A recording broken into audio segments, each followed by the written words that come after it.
근골격계 치료를 하면서 해왔던 구조적인 접근법에 최신 연구를 기반으로 비판적인 생각을 해보는 Korean Movement Optimism 시작해 보겠습니다.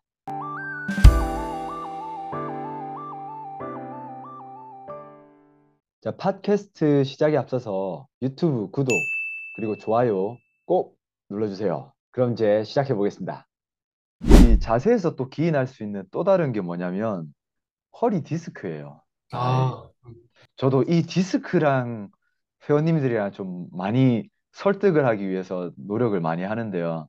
제가 알고 있는 선에서도 이 허리 디스크는 나이스 가이드라인에서는 이제 제가 처음 봤을 때가 2006년이었나? 그때 이제 나이스 음, 가이드라인 거는 그 한 7%가 조금 좀 더 넘게 나왔었던 것 같은데 그게 점점 이 개정판이 나올수록 줄어든 걸로 저는 기억을 하거든요. 음, 예, 7%였나 그랬는데 그게 점점 줄어들고 대신에 non-specific low back pain이라고 해서 그 비특이적 음, 예, 요통이 더 많다. 거의 한 80%, 90%까지 차지한다. 어떤 분은 95%다라고 얘기할 정도로 디스크를 매우 하찮게 보셨는데 근데 제가 보는 환자분들은 왜 다 디스크고 겨우 요건데 왜 저는 진짜 궁금한 게 왜 디스크 환자들은 다 한국에 몰려 있을까라는 질문을 한번 한 음, 적이 있었거든요. 음. 그러면 이 자세와 허리 디스크의 연관관계는 혹시 어떻게 바라볼 수 있을까요? 일단 일자 허리 많이 들어보셨잖아요. 일자 허리다, 혹은 뭐 전만이 심하다 이런 것들은 허리 디스크랑 사실 전혀 상관관계가 없습니다. 어떤 자세성의 디스크 유병률이랑 전혀 상관없고, 디스크 유병률은 약 80%가 유전이고요. 약 네. 80%가 유전이고 나머지 한 10%가 직업적 요인이죠. 아, 이것도 직업적인 네, 요인이죠. 직업적 요인이고요. 나머지 10%는 어떤 정확한 원인을 알 수 없어요. 음, 근데 여기서 그 직업적 요인이라는 것도 그 사람의 어떤 척추 자세랑 관련 있는 건 아닐 거예요. 어떤 뭐 리프팅을 많이 한다든가, 뭐 이렇게 무거운 물건 많이 든다든가, 아니면 앉아 있는 시간이 길어진다든가, 그런 것 때문에 자세가 변할 수는 있어도 그 변한 자세가 디스크를 유병률을 증가시키진 않는다는 얘기예요. 그러니까 주객이 전도되면 안 된다는 얘기예요. 음, 음, 그 직업적인 어떤 특정 자세 때문에 디스크가 증가할 수는 있지만 유병률이, 근데 그 자세 때문에 디스크가 유병률이 증가하는 건 아니라는 얘기예요. 그러니까 이게 좀 다른 거거든요. 네네. 음. 그래서 음, 어쨌든 그 디스크가 어떤 자세에 따라서 유병률이 더 증가하거나 그러지 않아요. 그러니까 그렇습니까? 뭐 일자허리든지 전만이든지 그건 크게 중요하지 않아요. 근데 이제 음, 문제는 왜 우리나라 사람들만 이렇게 자세가 MRI, 아니, 다 이렇게 디스크 진단을 받고 오냐면 우리나라만큼 MRI 촬영을 많이 하는 나라가 없어요. 아, 우리나라만큼 MRI 촬영을 많이 하는 나라가 없기 때문에 아마 시술도 제일 많이 하는 걸로 알고 있거든요. 그런데 우리가 그 브린직지라고 하는 사람의 2014년 논문을 보면 나이가 들어갈수록 디스크 퇴행의 유병률이 점점 올라가요. 무증상자한테. 저도 본 것 같아요. 증상이 전혀 없는데도 불구하고 MRI에선 디스크 속에 나타난다는 얘기예요. 음, 그러다 보니까 허리가 아프면 일단 병원에 갔는데 병원에 가니까 MRI를 찍자 그래요. 우리나라니까 한국이니까 가능한 얘기예요. 아, MRI를 찍으면 디스크 소견이 나오겠죠. 나이가 이 10대, 20대, 30대가 갈수록 점점 유변 디스크가 있을 확률이 높아지니까. 근데 그걸 보고 당신이 아픈 이유가 디스크 때문입니다라는 진단을 받고 와요. 꼬리표를 달고 오는 거죠. 나는 그게 음, 디스크 환자라고 이렇게 꼬리표를 하나 딱 달고 오는 건데 그런 것 때문에 아마 모든 대부분의 통증이 이 디스크에서 기인된 것처럼 위장을 하는 건데 실제로는 그렇진 않다는 거죠. 그래서 우리가 필드에서 많이 대부분 다 자기가 디스크 환자라고 얘기해요. 네. 근데 사실은 거의 대부분 무증상자한테도 많이 나타나는 경향이 있다. 음, 일종의 디스크는 원래부터 튀어나와 있었는데 나중에 아프니까 얘 때문이에요 하는 거랑 똑같은 거네요. 그렇죠. 예. 그렇죠, 그렇죠. 야, 디스크 엄청 억울할 거였는데요, 저는. 그렇죠, 그렇죠. 예. 그러면 이 특히 허리 디스크랑 자세 얘기를 하면 이 굽히는 자세를 하지 말라라고 보통 얘기를 하잖아요. 그러면 이 우리 흔하게 보는 거 있죠. 이 마시멜로 가지고 이렇게 해가지고 꼭 여기서 디스크를 앞쪽에 굽히는 거면 이렇게 눌려지면 여기로 틱 튀어나오는 어, 모형도 있잖아요. 그죠, 그거 네. 그 톡 튀어나오는 그 모형인데 그게 이 앞으로 숙이는 자세를 많이 하다 보면 이 디스크 수핵이 이 감싸고 있는 친구를 계속 눌러서 음. 걔가 결국에는 뻥 하고 터져서 디스크가 터진다라고 이제 표현을 하고 있는데 그러면 그 현상은 그러면 맞는 걸까요? 아니, 일단 그 디스크가 내부에 그 수액이라 그러잖아요. 그 네네. 수액이 이동한다는 그 이론을 다이내믹 디스크 모델이라고 하거든요. DDM. 네네. DDM이라고 하는데 준영 쌤이 말씀해 주신 것처럼 정말 손상이 전혀 없는 완전 무결한 디스크에는요. 실제로 앞으로 구부리면 디스크 수액이 뒤로 이동하고 그리고 뒤로 젖히면 디스크 수액이 앞으로 이동하고 하는 역학이 있긴 해요. 근데 네. 이건 어디까지나 전제가 뭐였냐면 완전 무결한 디스크였죠. 안 아파, 안 터져 있어야 된다는 거네요. 전혀 완전히 깔끔해야 돼요. 아, 완전히. 근데 만약에 이 디스크가 1단계 퇴행이 되기 시작하는 순간, 그러니까 완전 무결한 상태에서 조금이라도 퇴행이 되는 순간 그 역학이 완전히 바뀌어버려요. 오, 오히려 퇴행이 진행될수록 앞으로 구부릴 때 디스크 수액이 더 뒤로 많이 부풀지 않고요. 오히려 뒤로 젖힐 때 수액이 더 많이 뒤로 부풀어요. 그러면 이런 우리가 알고 있는 것들은 거랑 다르네요. 네, 다이나믹 MRI 연구들에 의해서 많이 다 밝혀졌고요.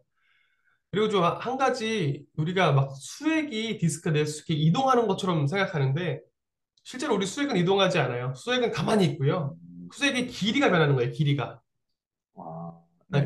이렇게 디스크가 이렇게 있으면 여기서 수액이 여기서 왔다 갔다 움직이는 게 아니라 수액이 이렇게 길이가 변하는 거라고요. 그러니까 음, 수액이 이동하는 건 아니에요. 애초에. 아, 애초에 수액은 중심 그 안에 그대로 있습니다. 만약에 뒤로 이동한다, 앞으로 이동한다, 이거는 실제로 수액이 이동하는 게 아니라 그 압력 변화에 의해서 이 수액이 이렇게 생긴 게 이렇게 이동하고 하는 것뿐이에요. 그래서 수액은 고정돼 있다. 길이만 앞뒤로 변한다. 움직인다. 움직이잖아요. 변화가 없다. 네. 그러면 어떻게 보면 이게 이 뒤로 계속 구부리다 보면 이거를 뒤로 친다라는 거 말 자체는 그러면 맞을 수는 있겠네요, 그러면. 아니에요. 그것도 그것도 안 되는 잘못됐어요. 거네요.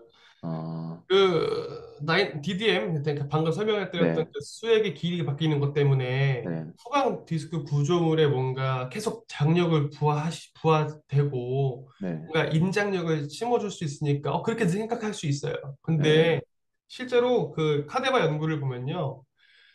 오히려 플렉션에서 노출됐던 그 시편, 그러니까 디스크가 플렉션이 아닌 상태에서 이렇게 방치된 디스크보다 훨씬 더 강성이 높았고요. 그 음, 단백질 분해 용액에 노출시켰을 때 훨씬 더 잘 견뎠어요. 아, 그러니까 그 얘기는 뭐냐면 결국 이 디스크라는 그 콜라겐 물질 역시 적응한다는 얘기예요. 음, 그 디스크가 수액의 뒤쪽으로 이동하는 그 인장력에 대해서 이 디스크 역시 거기에 적응한다는 얘기예요. 적응하지 않으면 무조건 다 손상이 돼야 되는데 왜 어떤 사람은 멀쩡하고 어떤 사람은 손상되고 그런 게 말이 안 되는 거예요. 이거 오로지 유전력에 관련돼 있을 가능성이 높아요. 유전적으로 약한 디스크를 갖고 있거나 아니면 좀 과도하게 허리를 좀 많이 구부리는 수밖에 없는 직업적 특성을 갖고 있거나 두 번째로 이제 뭐 헬기 같이 진동이 많은 의자에 앉아 있는 사람들은 디스크 유병률이 9배 높아져요. 이런 거 외에는 그런 이론을 입증할 만한 딱히 근거가 없고 만약에 그 이론이 사실이라면 사무직에 있는 사람들의 허리 디스크 유병률이 훨씬 더 높아야 되는데 실제로 그 디스크 유병률은 높지 않아요. 요통의 유병률은 높을 수 있는데 디스크 손상의 유병률은 높지 않아요. 그리고 마찬가지로 그 인도네시아 원시인들과 그 사무직에 있는 사람들을 비교한 연구가 있었는데, 인도네시아 원시인들은 의자에 안 앉아 있고 대부분 엄청나게 과도하게 구부정하게 앉아 있어요, 바닥에. 예, 근데 그 사람들은 디스크 유병률이 훨씬 더 낮았어요. 근데 어, 사무직에 있는 사람들은 디스크 유병률이 높았어요. 왜 그러냐면, 얼마나 구부러져 있느냐가 중요한 게 아니라, 얼마나 자주 움직였느냐가 더 중요하다는 얘기예요. 아,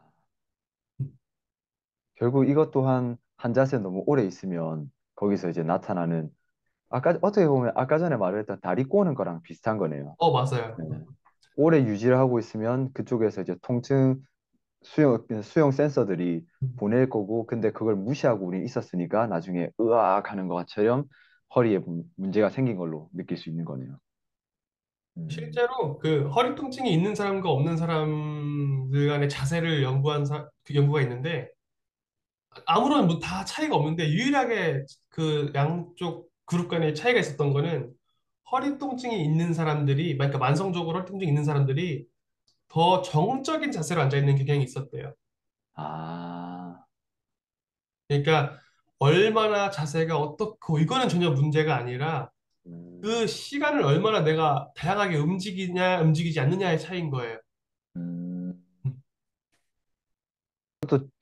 저도 여기에 관련해서 이제 찾아봤었던 것 중에 하나가 오히려 이 허리 디스크라고 하는 이, 이 수액이 이 섬유륜을 계속 이렇게 치게 된다 하더라도 얼마나 자주 치게 했느냐가 또 중요하다 하더라고요.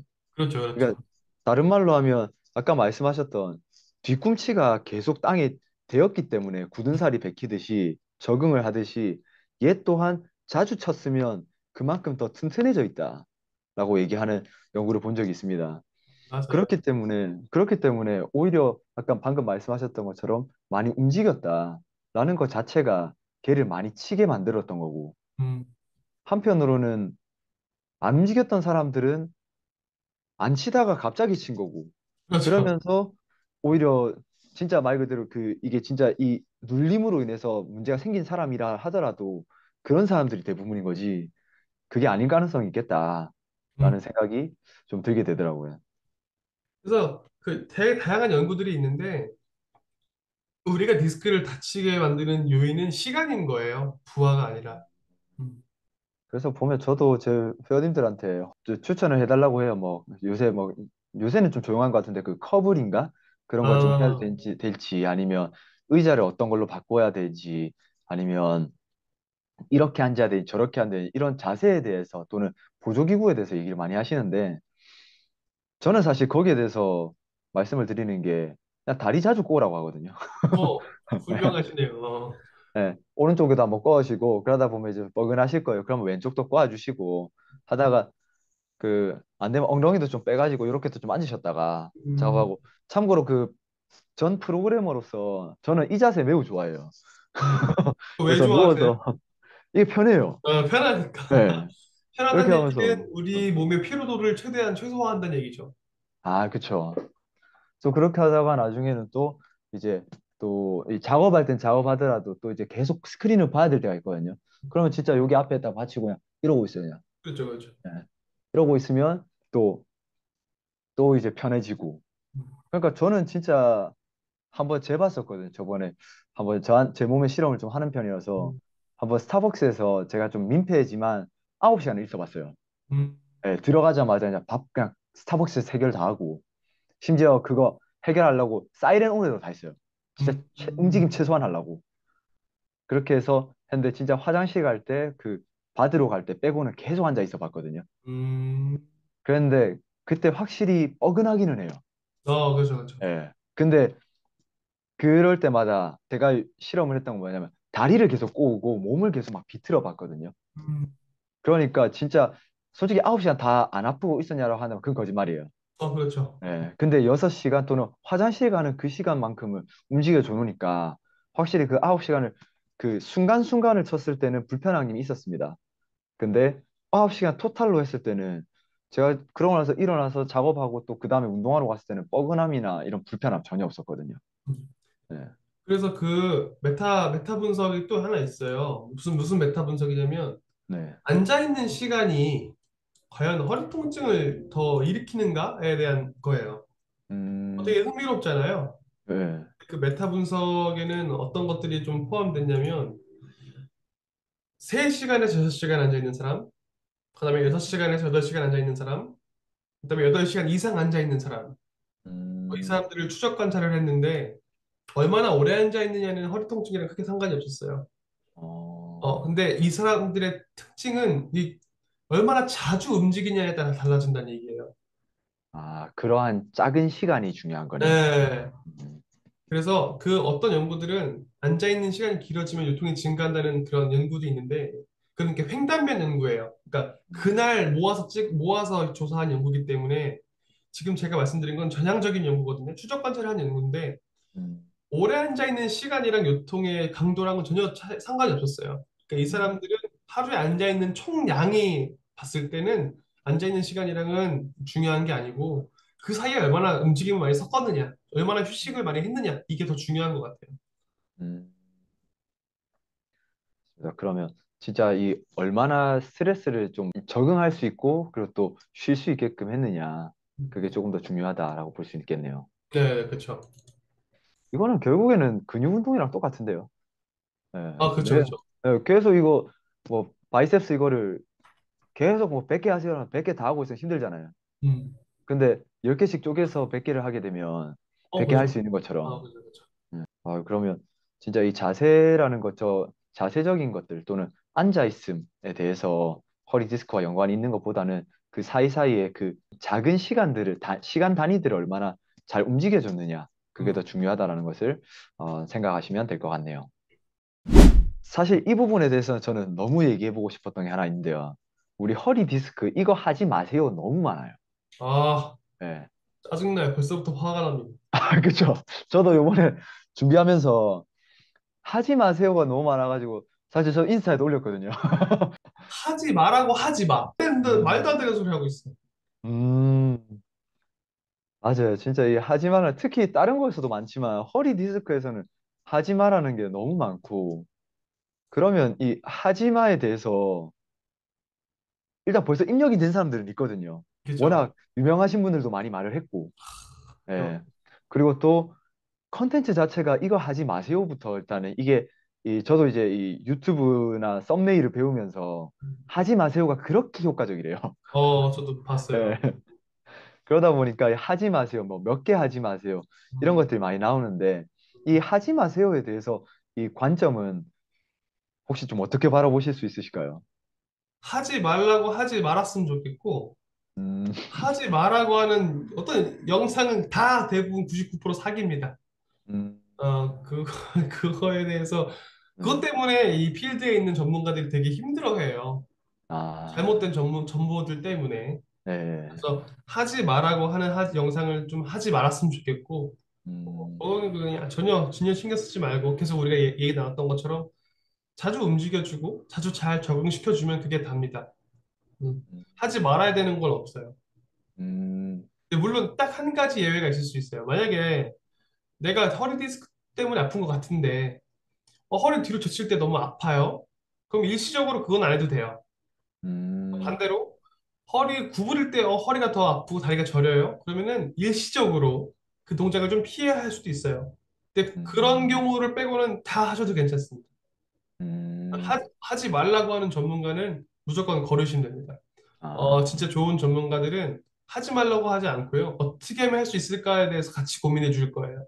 음, 결국 이 허리 통증에 대한 이제 하지 말라는 거는 할 수 있고 하지 말라는 거는 환자가 할 수 있고 할 수 없느냐 그거를 기준으로 갖고 가는 게 제일 올바른 방법이 될 수 있겠네요. 맞습니다. 음, 그러면 우리 허리 통증, 헐 디스크 있을 때 뭐 하지 마세요 하는 것들은 우리 잠깐 접어두시고 내가 뭘 할 수 있을지 허리 음, 건강을 위해서 그렇죠. 무엇을 할 수 있을지를 조금 더 고민했으면 좋겠고 그 전문가시라면 함께 환자와 함께 얘기를 하면서 하실 수 있는 걸 알아보고 못하는 걸 알아보고 할 수 있는 것들을 만들어 가면서 못하는 것들을 조금 조금씩 노출시켜 주시는 방법을 택하실 수 있겠고요. 환자분들께서는 할 수 있는 것과 할 수 없는 것, 이 전문가의 도움을 못 받는다라고 한다면 할 수 있는 것들과 할 수 없는 것, 불편하게 만드는 것들은 잠깐 피하시더라도 할 수 있는 것들 안에서는 꾸준하게 연습을 해주시고 운동을 해주시는 것이 필요하겠다라는 생각이 드네요. 맞습니다. 네. 우리가 운동이나 이런 요소들 보면 저도 우스갯소리로 얘기를 하지만 일상생활을 훈련하세요라고 말을 할 때가 있거든요. 음, 회원님들한테. 그런데 저도 말을 하고 회원님들도 들으면 좀 약간 어이없어 하시긴 해요. 예. 왜냐하면 일상생활을 훈련한다라는 거는 좀 웃기잖아요. 음, 그런데 저는 이 운동선수들도 이, 이 운동선수들은 일상생활이 뭐 야구 선수면 야구잖아요. 그런데 그 야구를 잘하기 위해서 훈련을 한다는 거죠. 그죠. 근데 그것처럼 일상생활도 우리가 잘하기 위해서는 훈련하는 게 좀 뉘앙스가 웃겨서 그렇지 필요하다라고 생각이 좀 많이 되더라고요. 그래서 이 허리가 아프다. 예를 들어서 허리를 숙여서 뭔가 활동할 때 아프다 한다면 안 아프게 허리를 숙일 수 있는 방법 또는 이런 환경에서 숙이는 거는 괜찮다. 이런 것을 좀 찾아볼 수 있고 능동적으로 접근하는 게 필요하다라고 저는 좀 덧붙이고 싶은 네, 생각이 듭니다. 우리가 사실 디스크 이러면 기대를 하고 계시는 분들이 있을 거예요. 워낙 이제 힘들기도 하고 하다 보니까 그런데 꼭 그런 특별한 방법은 없고 나한테 답이 있다라고 바라보시면 될 것 같습니다. 네, 우리 여기 디스크에서 또 자주 등장하는 것들이 이제 자연스럽게 좀 연결을 시킬 수 있는 게 저림 현상이라고 생각을 합니다. 그래서 디스크가 삐져나와서 어떤 이유인지 모르겠지만 삐져나와서 이 뒤에 있는 신경, 뒤에 있는 척수신경 또는 척수신경에서 빠져나가는 이런 신경들을 누르면 우리가 저림이 나타난다라고 하는데요. 이 저림, 그러면 정말로 이 디스크의 문제가 아니라면 이게 눌러서 저린 게 생긴 게 맞는 건가요, 그러면? 아니면 좀 다르게 바라볼 필요가 있을까요? 일단은 그 다리의 저림을 일으킬 수 있는 질환들이 몇 가지 있어요. 예를 들어서 뭐 PAD, 그러니까 동맥에 문제가 있거나, 혹은 음, 정맥에 문제가 있거나, 혹은 음, 여성분들의 경우에는 뭐 자궁내막증 같은 어떤 여성 질환이 있거나, 혹은 뭐 알코올 섭취가 많아서 알코올리즘이 좀 있거나, 당뇨가 있거나, 혹은 뭐 고지혈증은 방금 그 혈관이랑 또 모두 관련이 있고요. 그 외에도 뭐 대상포진 때문에 그럴 수도 있고, 뭐 협착증 때문에도 그럴 수도 있고 하죠. 근데 일반적으로 그 저림 증상은 디스크로 파생된 경우가 되게 대부분이긴 해요. 음, 디스크 때문에 저린 경우가 대부분이긴 한데, 저리다라고 표현한 거는 어쨌든 뭔가 신경 조직이 디스크 섬유륜이나 수액에 의해서 혹은 염증에 의해서 그 정맥에 우열이 생겨갖고 신경전도가 차단되면서 이제 나타나는 증상들인데, 음, 나중에 또 기회가 되면 말씀드리긴 하겠지만, 저린 증상이 있다는 얘기는 어쨌든 뭔가 신경 조직이 압박을 받고 있다는 얘기고, 음, 너무 걱정하지 않으셔도 돼요. 이 저린 증상이 아무런 변화 없이 계속 악화되는 게 3개월 이상 지속되지 않는다면, 조금씩이라도 뭔가 호전이 있다면, 자연스럽게 좋아질 가능성이 높습니다. 음, 그러니까 그런 부분에서 그냥 걱정하지 마시고, 아, 내 저린 증상이 초창기랑 3개월 지금 지났는데 똑같거나, 아니면은 오히려 더 안 좋아지고 있다. 그럴 때는 수술을 하셔야 돼요. 누르고 있기 때문에 그런 거네요. 네, 그때는 보존적인 치료를 하는 게 아니라 그때 수술을 하셔야 돼요.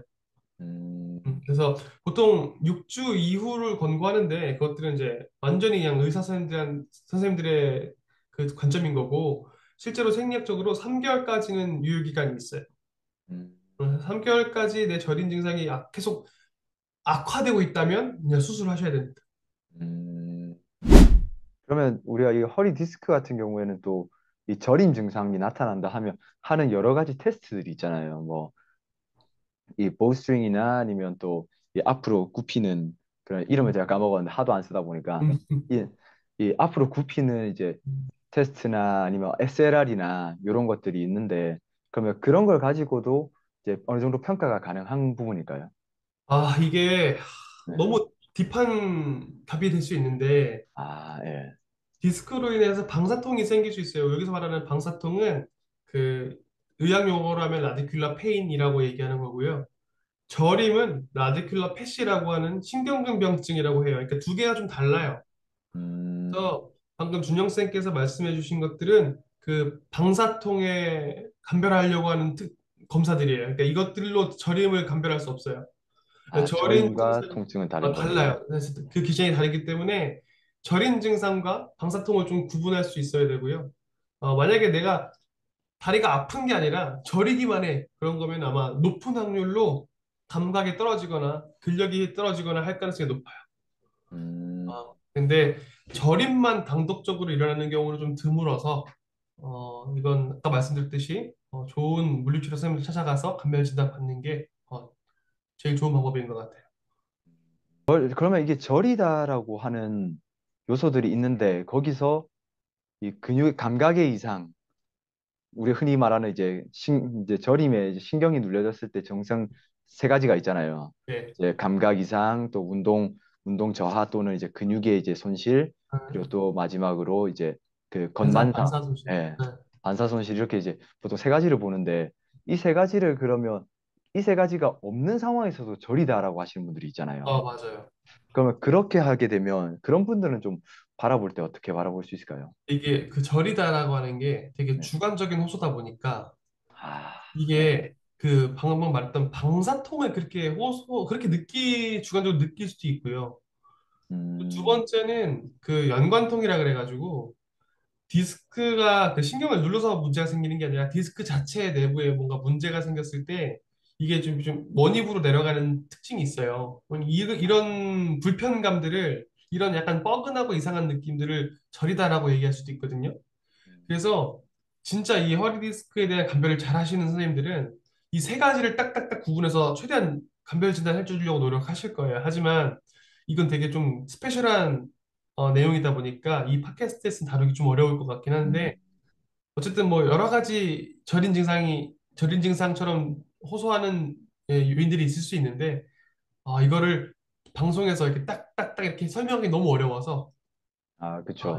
대부분은 신경 압박에서 나타나긴 하는데 음, 신경 압박 외에 또 다른 대사성 질환이나 여러 가지 질환 때문에도 나타날 수도 있고 꼭 신경 압박이 아니더라도 뭐 디스크나 그 주변에 체세포 조직에 염증이나 손상이 있으면 그 원입으로 내려가는 통증이 있을 수도 있어요. 요 정도로.